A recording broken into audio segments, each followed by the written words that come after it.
వేములవాడ శ్రీ రాజరాజేశ్వర స్వామి వారి ఆలయంలో కార్తీక చివరి సోమవారం నేపథ్యంలో భక్తుల తాకిడి పెరిగింది. వివిధ ప్రాంతాల నుంచి తరలివచ్చిన భక్తులు ఆలయ కళ్యాణ కట్టలో తలనీలాలు సమర్పించి ధర్మగుండంలో పవిత్ర స్నానాలు ఆచరించి కార్తీక దీపాలను వెలిగించారు. అనంతరం స్వామివారిని దర్శించుకొని తరించారు.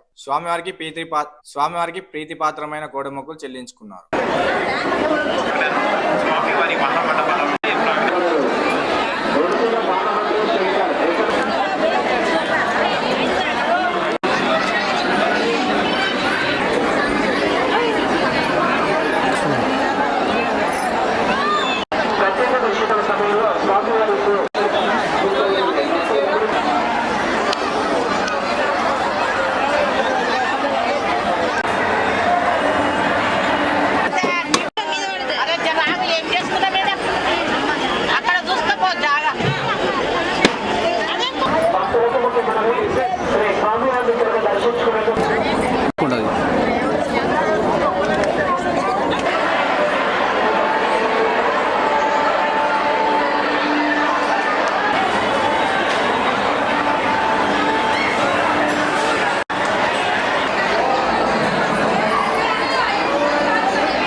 నేను మహబూబాద్ డిస్టిక్ తొర్రూరు నుంచి వచ్చిన వేములవాడ గుడికి రావడం నాకు చాలా ఆనందంగా కలిగింది.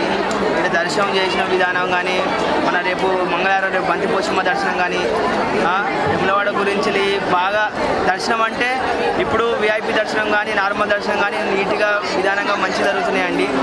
ఎప్పటికైనా వేములవాడ గుడికి వచ్చి అందరూ దర్శనం చేసుకోవాలని నా మనస్ఫూర్తిగా ఆ దేవుడు ఆయుధం గురించి నేను కోరుతున్నానండి. దక్షిణకాశిగా ప్రసిద్ధిగాంచినటువంటి వేములవాడ శ్రీ రాజరాజేశ్వర స్వామి మహాక్షేత్రంలో కార్తీక మాస మహోత్సవ కార్యక్రమాలు చాలా విశేషంగా జరపబడినాయి.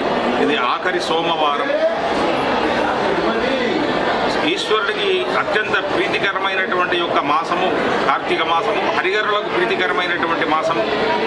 అందులో సోమవారం ఉమయా సహయా ఇది మాసంలో దీపం కానీ స్వామివారిని దర్శించుకోవడం కానీ జరగనటువంటి వాళ్ళందరూ కూడా మాస శివరాత్రి నాడు మీ అందుబాటులో ఉన్న దేవాలయాలలో వెళ్ళి దీపారాధన చేసి ఆ ఈశ్వరుని పత్రి పుష్పాలు బిల్వాలతో తులసి దళాలతో ఎవరైతే అర్చన చేస్తారో ఈ కార్తీక మాసంలో చేసినటువంటి పుణ్యమంతా కూడా ఆ ఒక్క రోజులో పొందుతారని చెప్పి శాస్త్రం చెబుతుంది. కనుక ప్రతి భక్తుడు కూడా ఈ రాజరాజేశ్వర స్వామిని దర్శించి వారి యొక్క కర్మను రాహిత్యం చేసుకోవాల్సిందిగా కోరుతుంది.